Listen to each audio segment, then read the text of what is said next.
Welcome to The X-Files, a podcast about breakups, broken hearts, and moving on. I'm Claire.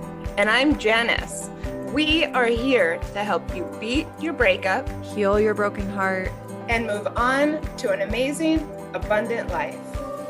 Hi, everyone. Welcome to an episode. Welcome to a podcast. Hi, everyone. Welcome to X-Files. We are so glad that you are here today to talk about a fun topic this time. We've done a number of breakups, broken hearts episodes in a row, which we know everyone appreciates, but we're jumping in here with a bit of a fun moving on episode. Yay. And talking about dating off apps, meeting people in real life, meeting people in the wild, and how you can go about doing that if you're ready to move on. Yes. But first, we have kind of a fun announcement. Is there something that you would like to know about your friendly neighborhood X-Files co-hosts? We have enjoyed sharing a lot about our stories with you, and now is your chance to ask about anything that maybe we've left out that you're curious about, something that we mentioned that you'd like us to expand on, what our favorite color is, Yes. Something maybe about our backgrounds, just anything. It could be something fun, maybe what our dating pet peeves are, something like that. You can ask about my cats for sure. Oh yeah, I will be very happy to tell you about them. Yep. I say out of everything, that's maybe something that I feel is significant that we haven't talked about a lot on this show is your cat. So it's very true. What would you like to know about Claire's cats? Claire's cats. We're coming up on a year doing the show, and we just thought that this would be something fun and chill for the holidays. So a little distraction episode, and also just I love learning about my clients, and so I'm like, it's got to go both ways a little bit. I also like kind of knowing the behind the scenes stuff. Whenever I get really into a TV show, I always start going on and Googling about the cast and the backstory. So I don't know, maybe this isn't interesting to other people, but if it is, send us a DM on Instagram with your question, and we'll be recording this episode in the next week or two. So hit us up. Yeah, and on that note, we are available for coaching. I know my schedule is a little packed over the holidays, but if you wanted to start the new year off strong and make 2022 the year that you make this breakup the best thing that ever happened to you, yes, please. Love it. Go ahead and contact us about coaching. We have our rates and some examples of ways to work with us in our Facebook group. It's in the documents section, I think. Files. Yeah, I'm like, it's not exactly documents, but it's definitely document synonym. Section. Yeah, it's a synonym. You'll know what I mean. So it's there. You can also DM us on Instagram. And check out our websites. I just want to mention I have a special, very limited time holiday package. That's a 60-minute call, a 30-minute follow-up, some other fun stuff. I can give you info on that if you DM me. Okay, cool. And it'll be December. If you're getting this 7th, over the holidays, DM me now. Let's just say DM me now. I have a variety of packages regardless of what time of year it is, but thought I'd mention that. Awesome. Yeah, no, that's really cool that you're doing that. So so definitely Instagram us to inquire about our availability. And I actually offer a 30-minute chat to just see whether this is as useful for you one-on-one as the podcast is. Oh, baby, it is. I'm sure it is. I'm confident. But so we always want to talk about that just briefly at the beginning of each episode, because that's what we do, and it's so cool. I just had my final session with a client last night, and it was just We're like both kind of tearing up and like, this is so meaningful. Yeah, it's incredible. So I know you'll get a lot out of it that's lovely if it's calling to you. So and these episodes are such like seed planters, and I know that people get really excited. We got a DM today or this week saying that, you know, the fact that we talk about self-worth so much was something that this person hadn't thought of so much before. And yeah, if you want to take it to the next level, you can do that with one of us. Awesome. So all right, let's dive in. Let's talk about meeting people in the wild. Rawr. Rawr. IRL. Stalking the jungle. So we've got tips on actually where to go and how to do it. First of all, though, let's talk about kind of what it takes to actually meet anyone on or off apps.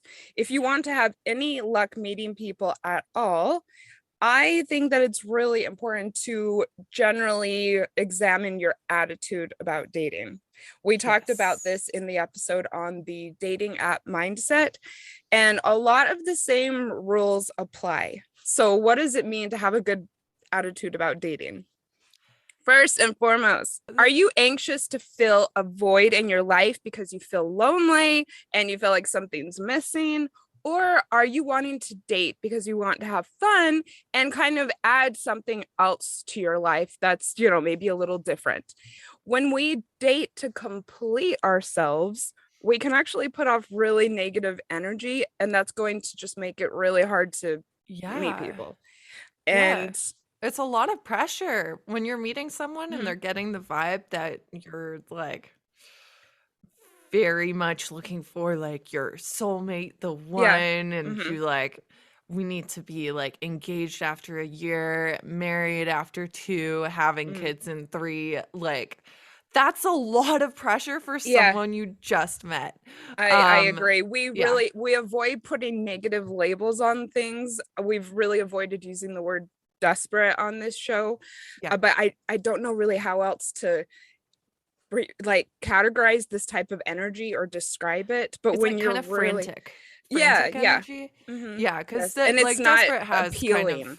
Kind of like we try not to use that because it's I think it's been, there's our meaning of it, and then there's also the kind of like misogynistic, oh, she's desperate and like, I wasn't even thinking of it as being related to women, but you're absolutely right. Frantic is anyone much can better. Be desperate. Anyone can be frantic. But in our society, I feel like desperate has become kind of a misogynistic term even. You know, that's great point. So let's say frantic energy. If you have frantic energy, we can maybe take the first thing that comes along rather than listening to our intuition, considering if someone really makes us happy. It can lead us to make poor decisions. So you need to, you know, what's your motivation for dating? Think about that first. So another thing, are you positive that there is someone out there? Or are you telling the same story over and over again, that there's no good people out there, all the good ones are taken, everyone is on the apps, no one's meeting, you know, in person anymore? So I hear some females saying all the guys are jerks, you know, no one good is still out there. And all the guys are saying she just does one-word answers or doesn't respond at all. Or like I get one swipe a week even, you know, and it's like, send that person to me. I mean, we've talked about this a lot, but that's that's a opportunity to pivot. And I just want to say too, sorry, I feel like saying this, like it's almost like a throwaway comment. You're like, oh yeah, I'm on the apps, but they're so annoying and like the app sucks so much. It's almost like a throwaway comment that's like expected in conversation now, where it's like, you say, hey, what's up? Oh, I'm fine. How are you? I'm on the apps. Yeah, they suck. It's like part of like the normal flow of conversation, I feel like. And guys, stop. Don't do it. Yeah, I mean, look, we believe in the power of words.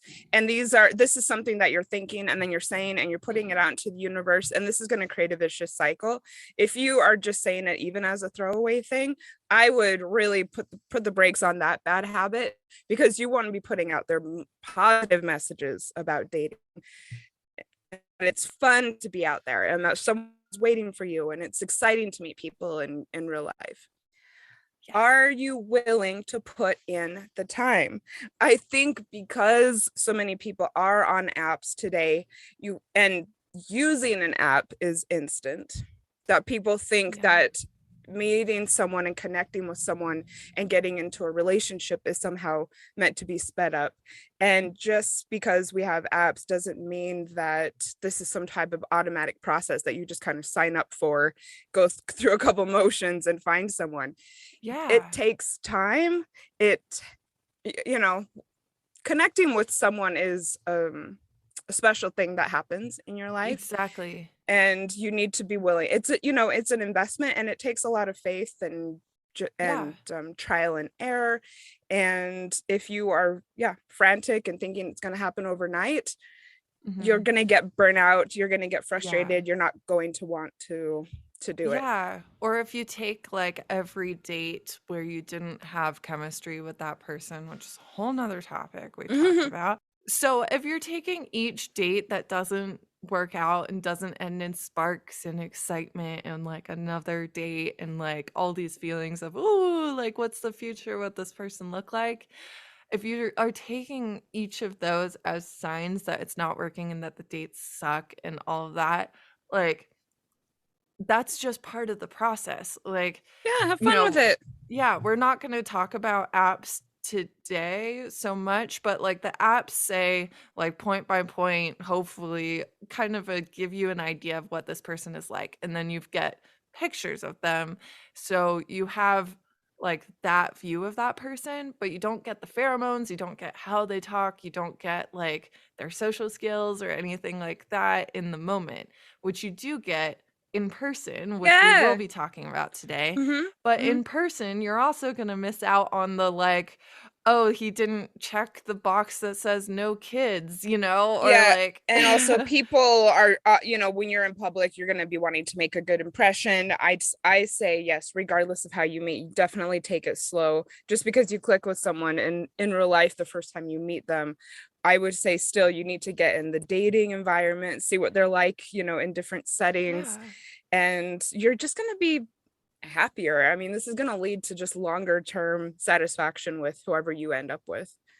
Yes.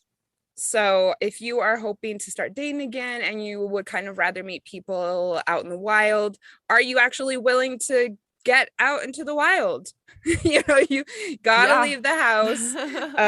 COVID has, kind of subsided. We are able, at least in America, to go places, and you gotta do it.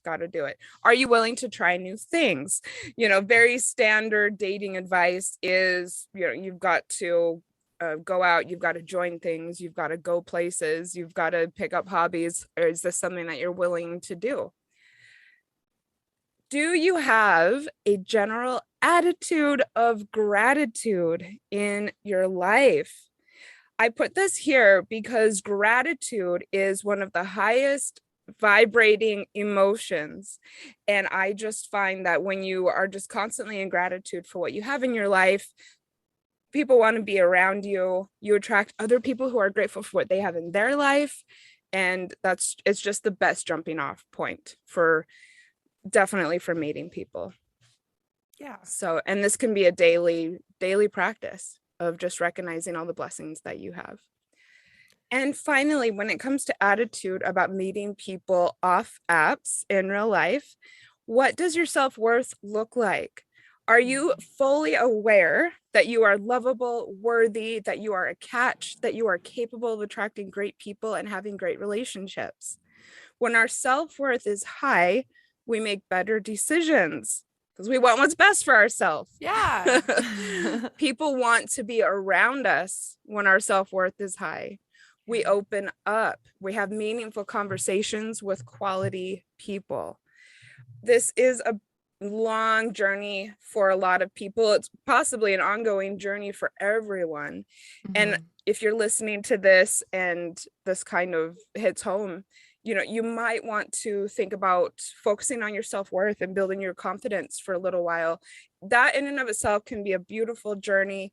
Maybe if you focus there first, you'll have better results. I can Guarantee it. Yeah. Amazing. All right, so let's dive into the next section. So in this section, we're going to talk about being magnetic in public. So, of course, you can go to the places, you can get out there, but it won't help if you're totally unapproachable and you're just going into it with this belief that you're not going to meet someone, or you refuse to make the opening conversation starter. That I hear so often. Like, we had a time in the Facebook group where that was like a really big conversation, was like, women can't make the first move, basically. That's something we could unpack in an entire episode. I mean, okay, Claire's gonna break it all down for us. Let me break it down. Okay, so vibes don't lie. Get out of your shell. Yes. Make shit happen. Yeah, vibes don't lie. Yeah. Yes. I like that. I want to make stickers. Oh my God. That. We'll make t-shirts. That is cute. Okay. Vibes don't lie. Yeah. So I'm sure someone else has thought of this, but I don't care. I'm the first, and it's on a podcast now, so it's ours. Vibes don't lie. TM. TM. I'm sure it's okay if we use it as well. All right. So yeah. Your people can contact my people about the rights. All right.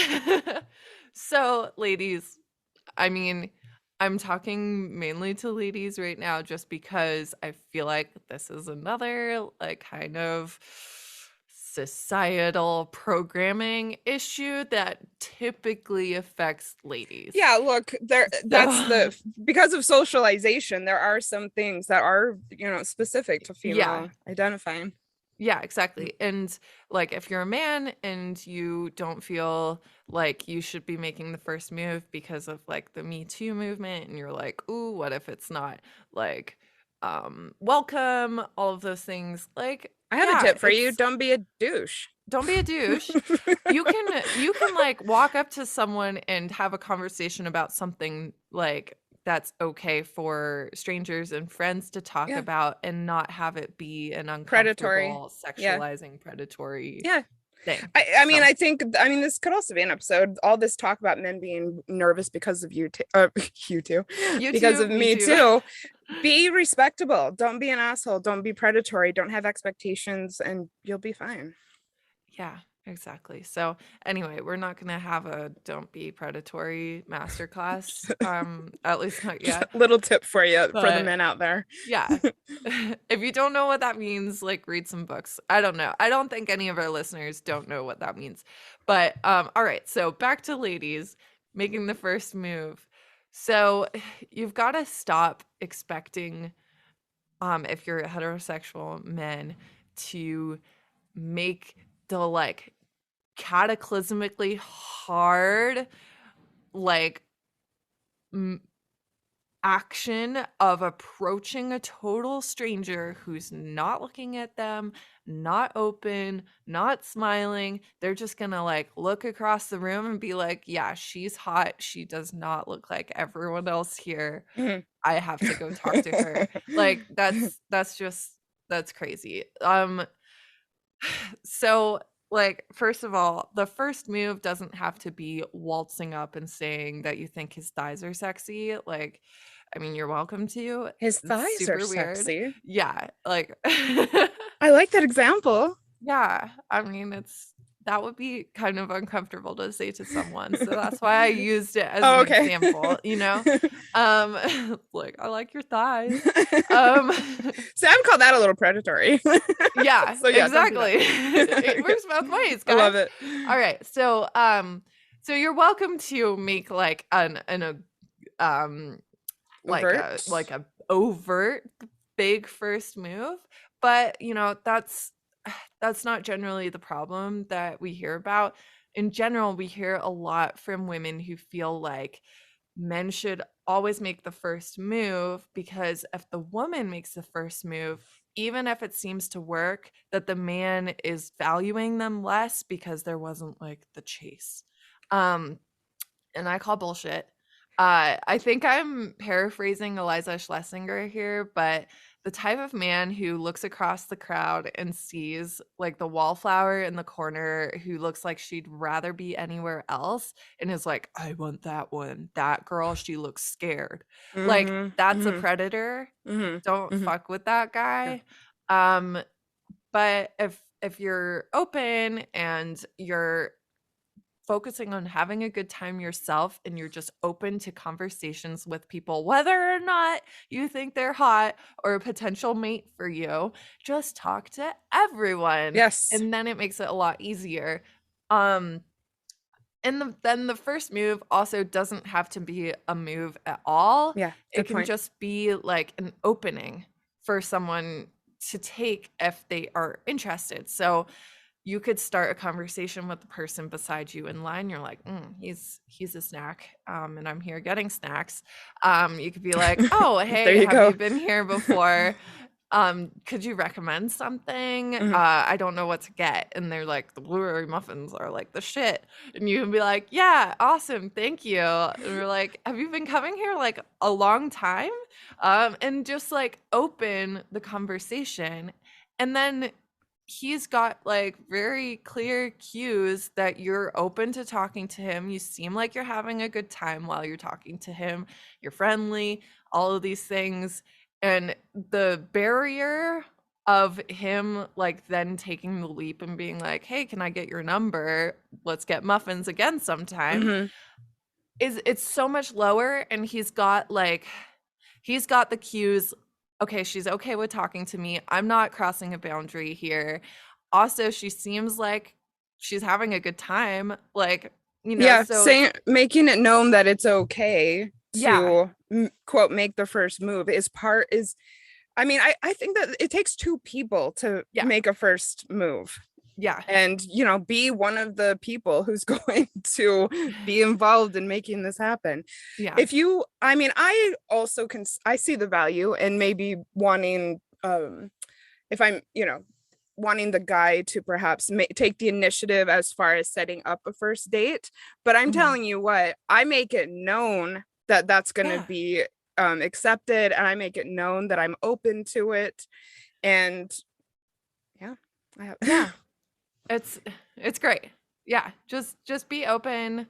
Like we like people who respect others and try their best to avoid crossing their boundaries and approaching them in a way in public when it's unwelcome. But the first move can be just showing it is welcome. We're already talking. Like, it's not so much like for someone to mind read, Yep. Yeah. That's really, really good advice. And we're going to talk a lot more about how to be approachable and how to be open and how to put out the message that, yes, I'm into you. Yes, I am open to the possibility of connecting.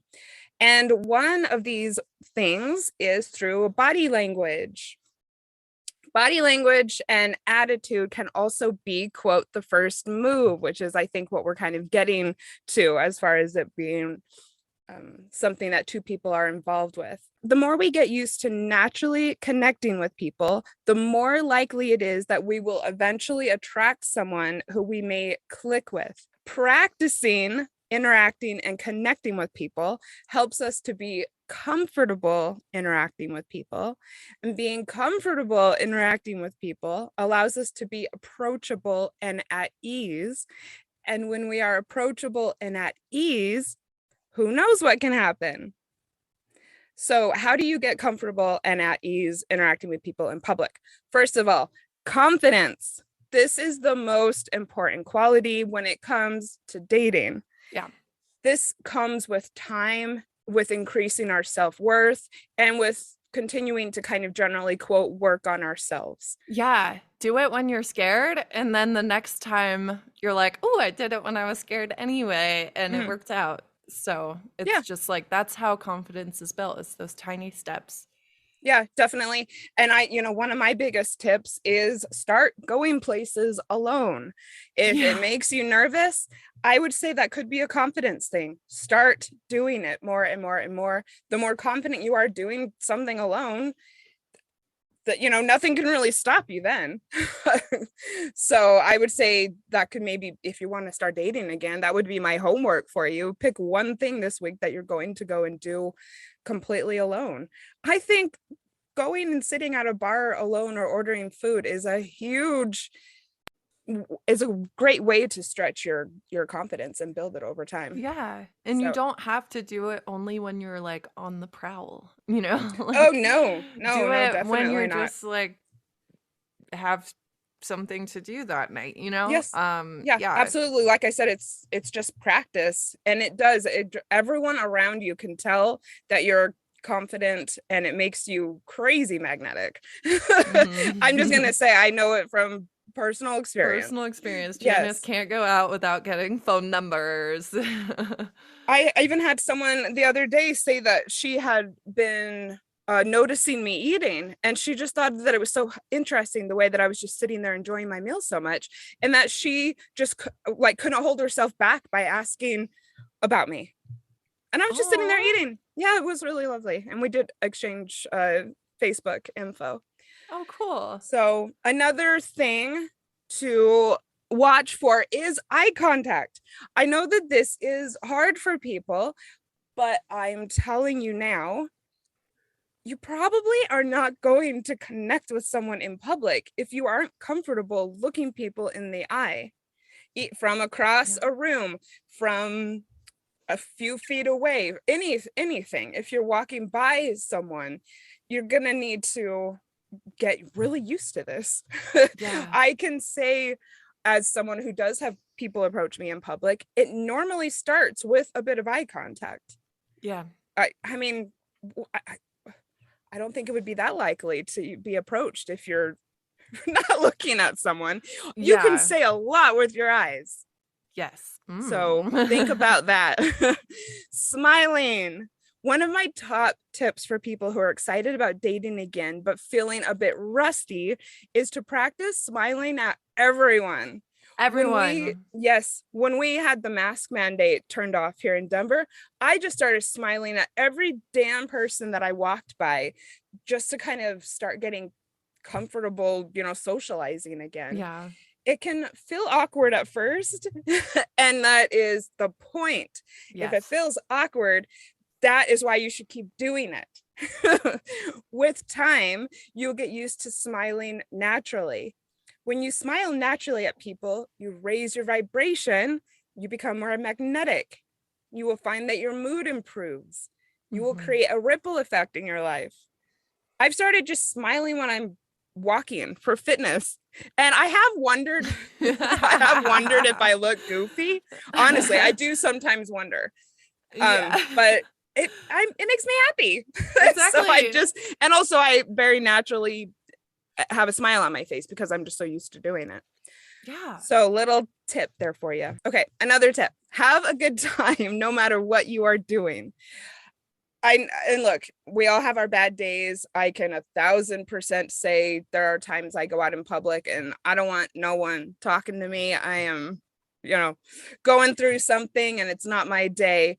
But generally, are you able to see the good in things? Are you able to enjoy your time out, whether you are alone or with your best friends? Can you make the mundane things a little bit special? You know, is going to the post office an adventure for you? It is for me. I put on a podcast and I'm loving it. Nice. A general enjoyment of life helps to increase the attitude of gratitude that we spoke about earlier. And when you're in the gratitude zone, you glow. Yeah. So try and make everything special.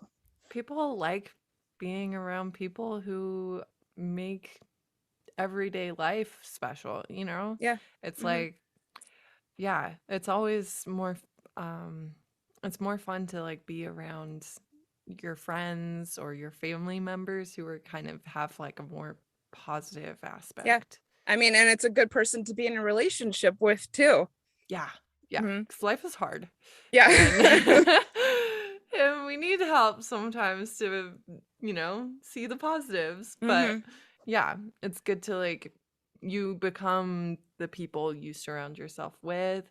And so, you know, like some of this, like if you're coming from the breakup mindset and trying to get into the dating mindset again, like you may be feeling like more negative than usual and like the world is darker than usual, but like really start on working on that gratitude and seeing the good things, and you know, just smiling starts to release those happy hormones, and you'll find you did it and it felt insincere, and then you actually started feeling a little happier after you smiled. So yes, if it feels insincere, I would say that's the message from the universe that, you know, this is an opportunity for you to practice something.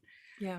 People are going to want to connect with you when you appear to be enjoying life. I promise you, everyone.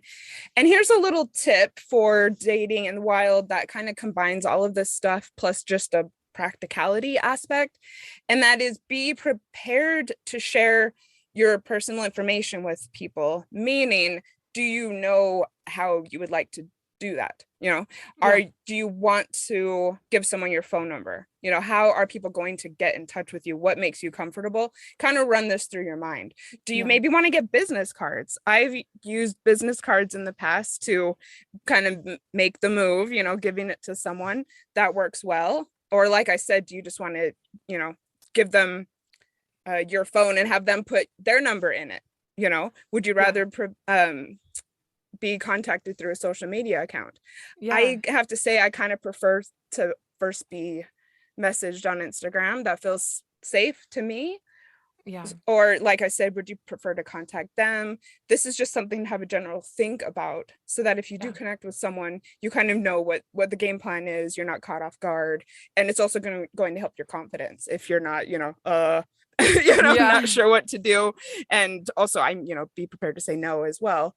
So what is your preferred way to get in touch with someone?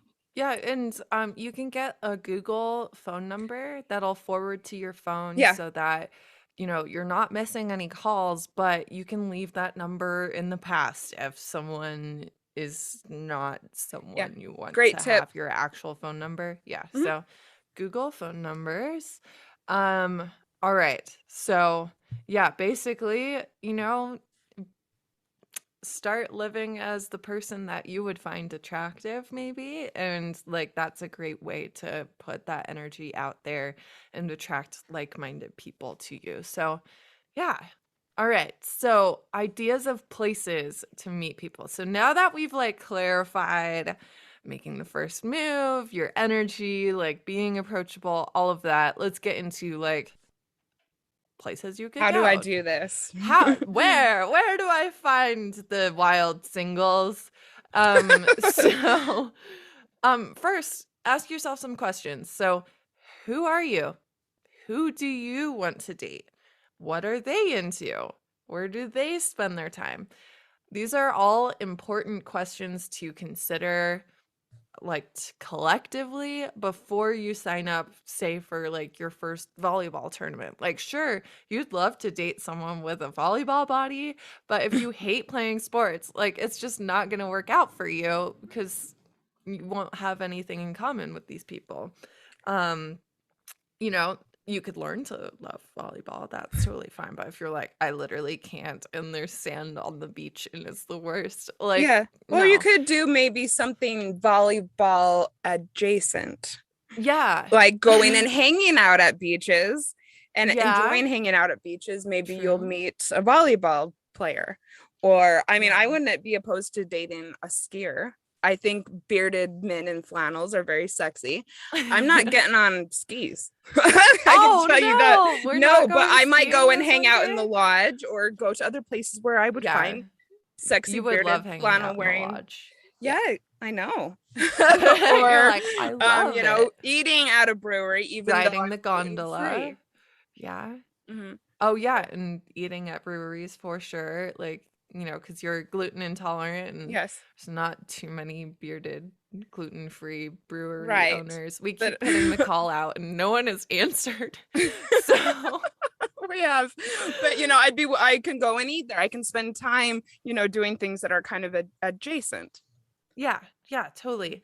So, you know, just keep that in mind with like I think this commonly comes up with like bars or something. Like you're like, I hate the bar scene, but Yeah. the bars are where you meet people. Uh-huh. Wrong. Like you don't Yeah. have to go to bars if you hate bars. Yeah, completely. And So if you live in a big city, as someone who does patronize bars and meets people there, if you live in a larger city, there's so many options when it comes to types of bars. You know, you've got your pubs, you've got your themed bars, you've got your classy places, you've got your chilled places, you've got your sports bars. There's, you know, you could maybe, it might be worth seeing what's out there that resonates with you and feels comfortable for you, and trying it out. Look, you can completely say no to bars, but you might want to just see what's available. And, you know, for instance, if you are more of a swanky type, go to a swanky bar. If you like sports, go to a sports bar. If you're a yogi, go to the juice bar. Yeah, I love it. I love it. Yeah. Awesome. So, all right. Next up, start exploring group activities. So this could mean joining a sports league that's like a, you know, kind of more serious maybe. So this is great if you played a sport in school and you miss it. Not only are you going to meet people who are into the same things, but you'll also get back to something you love, which is always our goal, because it's like, make a life right now that you love and someone else will come into it at some point. Your single person portfolio is what I like to call it.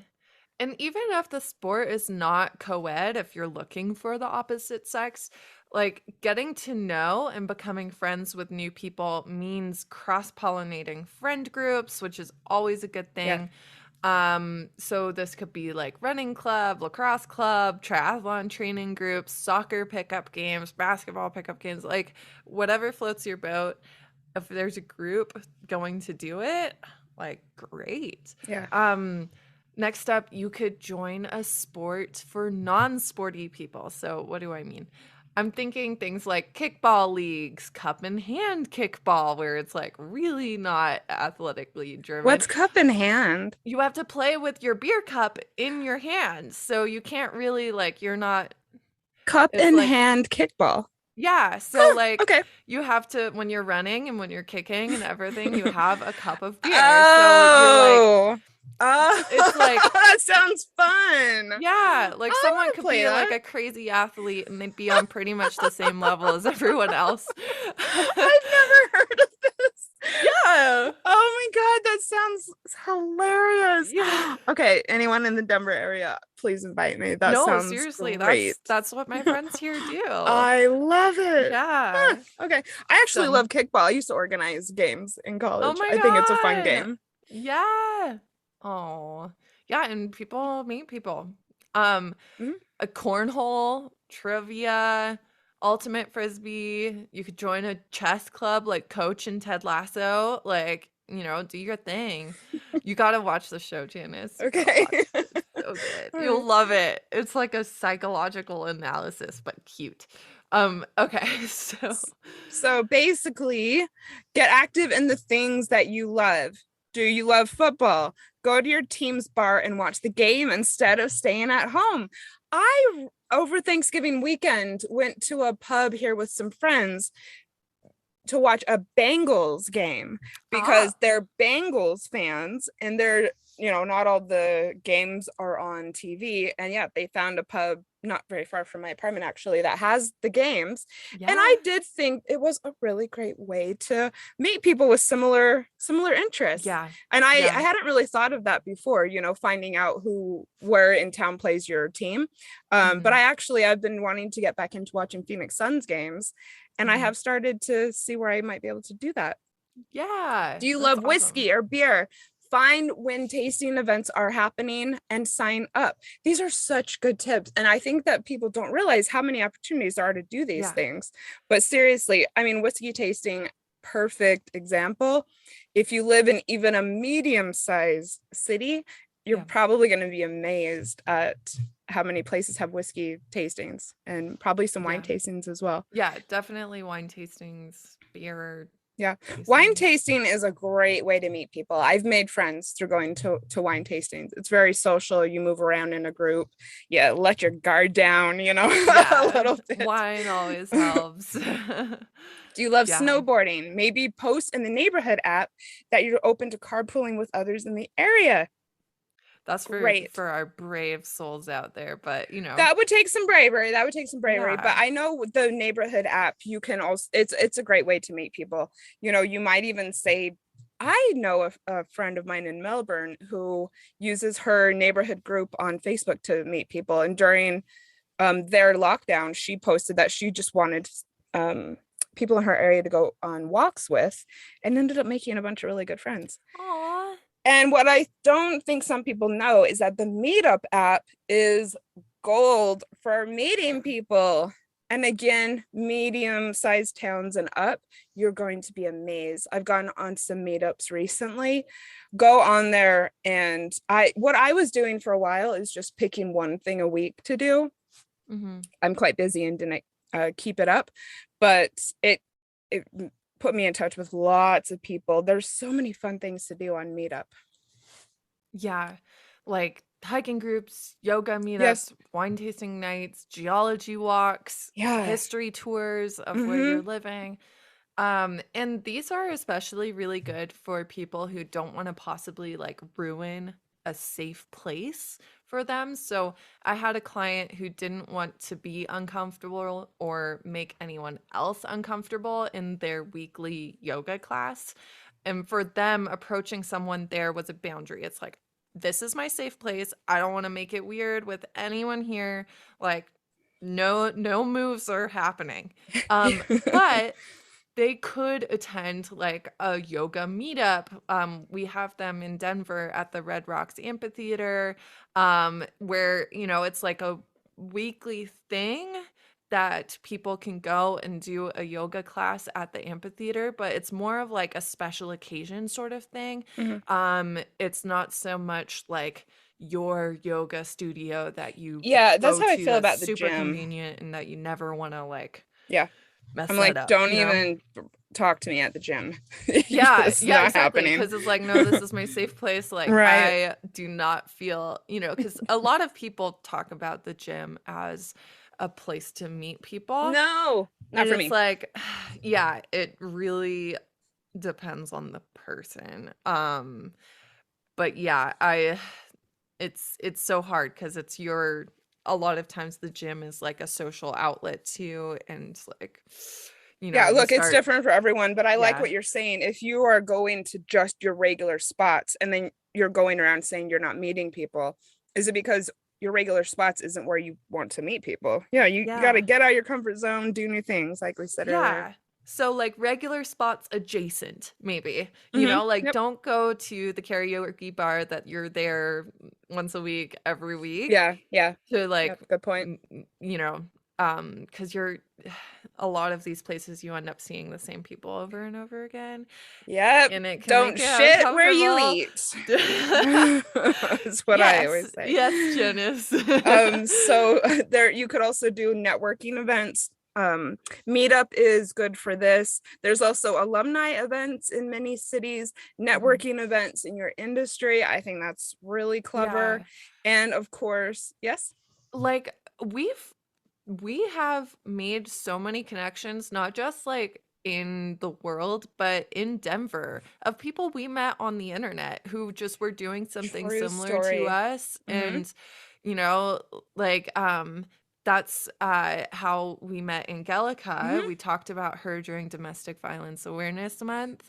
She has like jewelry for survivors, but we saw her on the internet and we're like, oh my God, you're in Denver, and DM'd her. And, now we have a new friend in the area. And it very much could have been, if we were single and interested in girls, like, that could have been more of a connection than like just a friend connection. So like, I know it feels weird to talk to people on the internet, but especially, does it? I think maybe it's a comfort thing. If I think what we're trying to say is you don't have to necessarily be on an app. You can meet people Yeah. on the internet in other ways. I guess So it true. takes getting comfortable with it. Yeah. And I think it's like we came like kind of the millennial generation didn't have internet at first, and then it was like we did, but we were kind of young, and like bad people on the internet could take advantage of us. And so our like parents drilled it into us, don't give away your information, don't meet up with strangers, like don't do this. But like as adults and with, a healthy sense of your own safety and, taking like some minimal precautions, like I think it's a great way to meet people. Yes. Yeah, completely. I mean, there's a world of difference between giving someone your address that you meet in a chat room and finding out that someone in your industry is also in your city and going and having happy hour. Yeah, exactly. It's actually a gift that we have. So, and what kind of educational thing can you do? There are lots of classes, which this is something I would really like to get back into, something like a pottery class or cooking or arts or anything, that you're interested in. Yeah. That's a great way to meet people. And again, you might be really surprised to find out what is available in your area. Yeah. And I mean, we met through an educational opportunity, and now we have a podcast. So. That's true. And again, it took comfort with reaching out and saying hi and making plans. And exactly. A slightly different take on this is to take night school. So like this really depends on the individual, but there are lots of non-traditional students who attend classes at night, community colleges. Like sometimes I hear from people who are like, well, the best time to meet someone is like when you're in school, but I'm too old for that now, and they're not in school anymore. And it's like, well, you're an adult with adult money. You can sign up for a class that's like $40 a unit. It's not like, and you don't have to be trying to earn a new degree or anything. I actually had a couple friends who went to the community college first and then to UCSB, which is where I graduated. And they like we became friends, and they were like 30 years older than me, and I was even not in a traditional student age at the time. I was probably a couple years older than people who went straight from high school. But yeah, like you can make friends, but also like I guarantee it, especially at night school, like if you're taking like an art history class or something, I guarantee you are not the only person who is in your age range in that class. Don't let age hold you back. I promise you, 9 times out of 10, any insecurity that you have about doing something because of your age is in your head. Really, really. Yeah. I want to really drive that home. Yeah. And, someone in your anthropology class might want to be more hands-on with the lecture materials. Oh my. Oh, I like that. I like that. That's adorable. Awesome. And a great way to meet people is volunteering. Another thing that you might be surprised to find, it has lots of opportunities in your area. Yeah. So of course you can sign up for, I like this example, a weekly shift in a soup kitchen. Might be the first thing that comes to mind. But honestly, there are so many different ways that you can volunteer. One way is volunteering at events. This is really clever. I like this. I've done it in the past. So many events need volunteers. I actually haven't done this recently, but I've thought about it because I'm really interested in Shakespearean things. And I used to volunteer at Shakespeare events. And I know that Denver has a Shakespeare association or society or something. And I was thinking maybe of volunteering there. And often they will accept one-off, one-time volunteers at even some of the biggest events. I mean, look, I think everyone should get paid, but this is just how it is. There's volunteer opportunities. Check it out. Anything that you're interested in, if you get creative, you might find a way to get involved through volunteering. Yeah. And I am a good example of this because, as some people know, I'm very into women's history, and I am a volunteer at the Molly Brown House here in Denver. I have had the best time with it. It was one of the smartest decisions that I made when I moved here. It has given me the opportunity to build a community. It's given me all sorts of fun things to do, and it's allowed me to start getting my name out there. I've gotten connected to other things through my connections with the Molly Brown House. I've gotten gigs for history presentations. Guess what? I was at a bar in my neighborhood a couple weeks ago where I'm a regular, and one of the bartenders came up to me and says, oh, someone else from the Molly Brown House was in here a couple weeks ago. Do you know so-and-so? And I didn't know who this person was. And she said, oh, and I said that I knew you. And the woman goes, oh, Janice, is she the one who has a podcast? So someone knows about me and my work. And I just thought, I'm sitting here and the bartender knows my name, who has now gone and talked to someone else from a different place who knows me. And I'm like, I'm a part of a community. Yeah. It felt good. It just felt like, I had roots here, like I was getting established. It was a nice feeling. Awesome. This past Thanksgiving, just a couple weeks ago, I spent it with a friend that I met at the museum and his family. So, which also was a really good feeling to, sit there and spend the day with someone's family and have, like a really traditional American Thanksgiving. It was, a blessing. And I wouldn't have had any of this without the museum. Thank you. So, and yes, obviously I'm not dating anyone through the museum, but like we keep on saying, meeting people is just this general ongoing quest, and it builds on itself. The more generally active you are in life, the more people you meet. Yeah. I think the fact that I'm a volunteer at the Molly Brown House makes me an interesting person, which could, work in my favor if I'm dating. Your single person resume. Yeah, and as a former volunteer program manager, this is like a horse that I will continue to Claire loves this tip lovingly. I am so determined to make one of our listeners a foster parent. Like, you guys are gonna go and you're gonna go foster dogs.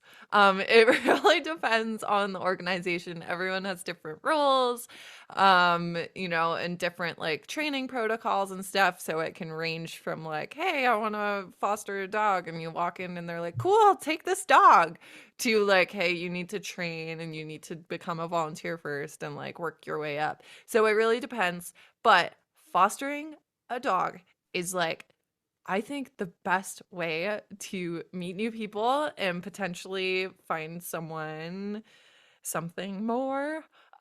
So when you foster a dog, you're generally trying to find them a home.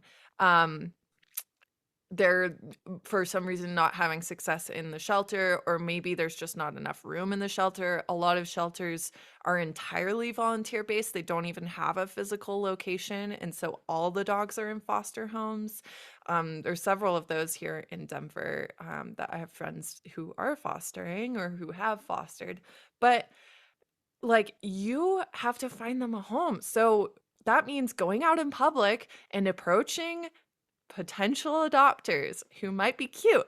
And you'll have a reason to talk to the cute dog guy at the dog park every morning. And also, there is research to back this up. So there was a series of studies that showed that men are more likely to get a woman's phone number when they have a dog with them. This is the reason why, like, you go on Bumble and all the guys seem to have dogs in their pictures, because statistically it does better, but it should be their dog or their foster dog. It should not be dog fishing, because I'm still sour about some experiences with people posing with dogs that weren't theirs. Dog fishing. I never got to meet the dog. But like, It's real. There's a citizen science project called Dognition, which aimed to help understand the dog-human relationship. And a survey that was part of that found that 82% of people would feel more confident approaching an attractive person if they had their dog with them. So it's not just that you're drawing people towards you, but it's like a confidence booster to have your wingman or wing pup it's a conversation by your starter. side. Yeah, exactly. Um, there was a French study that explored how dogs facilitated social interactions. A French man named Antoine approached 240 women like a true Frenchman on the street and asked for their number over the course of the study. When he was alone, his success rate was about 1 in 10, which is like, that should make you feel better because I have a pretty good idea that Anton was suave. So like it's and just so kind of sad. Yeah. Okay. Alone, it was still 1 out of 10, even with all of his skill. Approaching a woman on the street. I mean, I would have some follow-up questions as to what that entailed, but okay. Yeah. 1 in 10. When I was reading about it, they had a script and it was like, hey, like I'm going to a bar tonight and I was wondering if you would like to accompany me. It was like a polite script. Anyway, maybe my sense of I feel like they made it as approachable as you could be. And also in France, this is, okay. It's the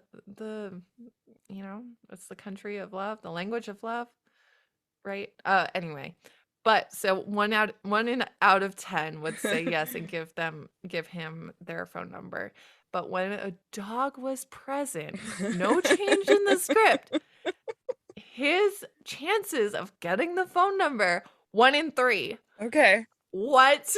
Yeah, that is a massive change. Yeah, that's like a 3 times higher. Don't ask me to do math. Is there any video of this? Because I have so many questions. I should have dove deeper. We will find some video for this. Antoine, do you have video? Anyway, so everyone should beware, like this could be used nefariously. There was a study in Israel that was like, yeah, like bad people rank better even when they have a dog, even next to good people. Well, like, yeah, this is why we say take it slow. Even that dog owner might be exactly.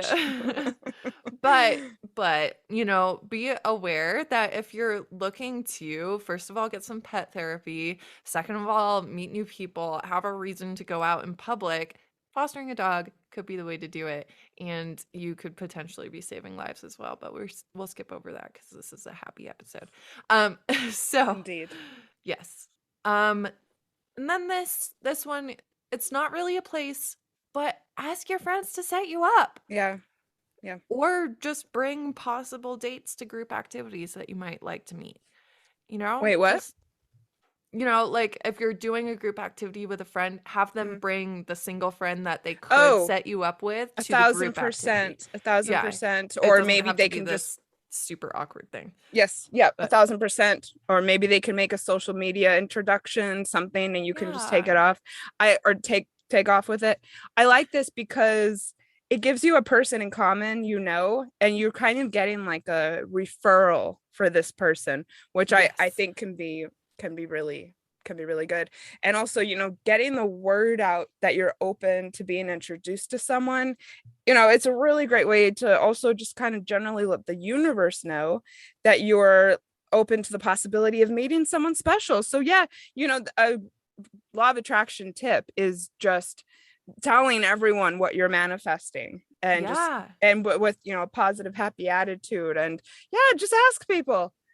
I love it. I think that's great. Awesome. So those were some really good tips. We really wish everyone luck.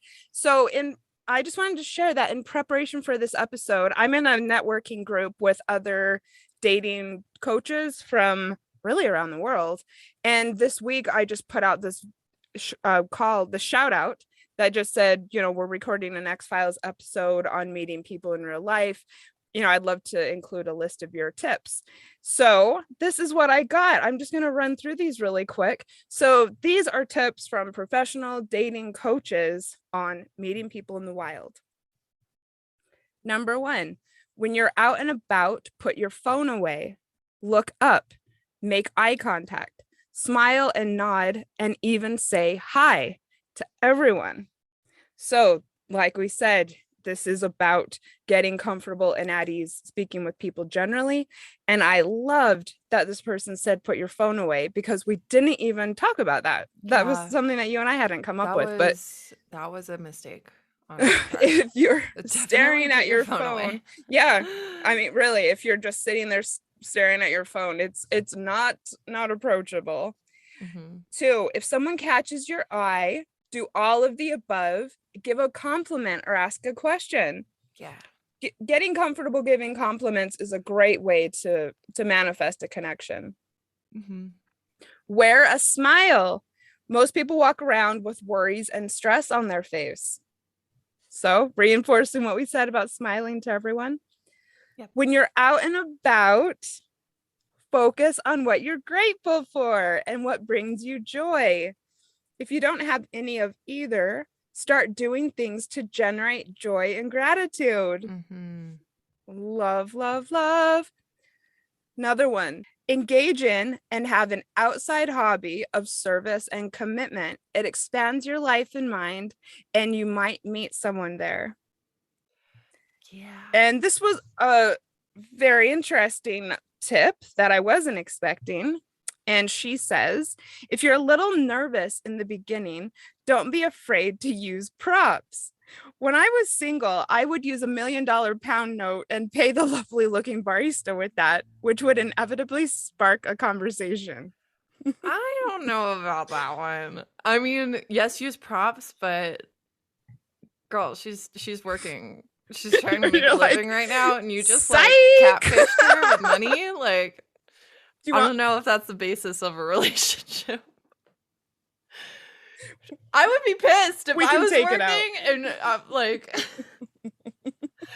I mean, no, I think we should leave it in. I think it's funny. It might spark some ideas, but maybe not.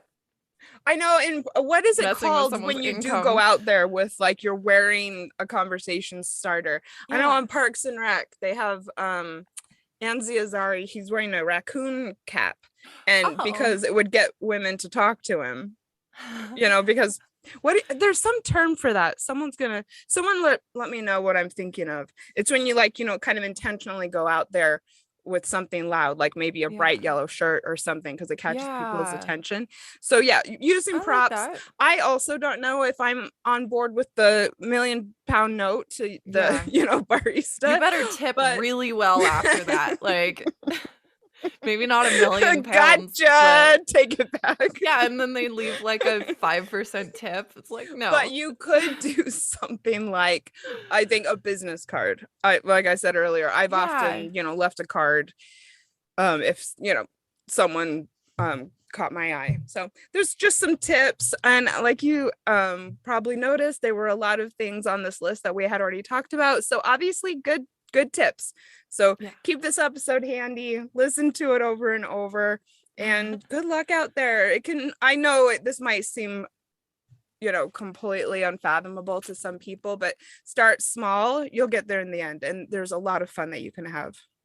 Exactly. Yeah. So what did you think of our tips? We would love for you to let us know by leaving a 5-star review on Apple Podcasts. With words. I mean, not just a rating, a review. You can just leave a rating if you're like, I can't, I'm illiterate. But you could, but I'm not sending you stickers. Yeah, no stickers if there's no review. But yeah, like ratings are still very appreciated. But even just put in like one sentence, like great podcast. That's good enough.